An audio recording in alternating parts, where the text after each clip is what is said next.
Friends எல்லாருக்கும் good evening. இப்போ வந்து கருவேப்பிலை, கருப்பு உளுந்து, எள்ளு வச்சு இட்லி பொடி செஞ்சுக்கலாம் வாங்க. நான் ஒரு வானல் வச்சுருக்கேன். இப்போ நம்ம ஃபஸ்ட்டு கருவேப்பிலையை வறுத்துக்கலாம்.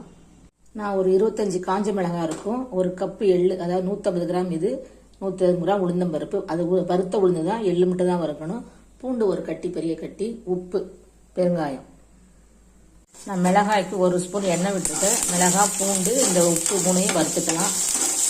அதுக்கப்புறம் வந்து நம்ம எள்ளு, மிளகாய், பூண்டு, உப்பு வறுத்தாச்சு. இப்போ நம்ம எடுத்துக்கலாம். எள்ளு படப்படன்னு வரும்போது ஆஃப் பண்ணிடலாம். நான் அது வீட்டிலேருந்து கொண்டு வந்த எள்ளு, எங்கள் நிலத்தில் விளைஞ்சது, பச்சையாகவே நிறைய சாப்பிடுவோம் நான். இப்போ எள்ளு வறுத்தாச்சு. இப்போ நம்ம உளுந்த லேசாக சூடு காட்டிக்கலாம். உளுந்த லேசாக சூடு காட்டிடலாம். அந்த சூட்டு வானலே அது நேற்று வறுத்தது தான். இப்போ ஆஃப் பண்ணிக்கலாம். மிக்சியில் போடுறது முன்னே நல்லா கையால் நொறுக்கி தூளாக்கிட்டா கம்மியாக தான் இருக்கும்.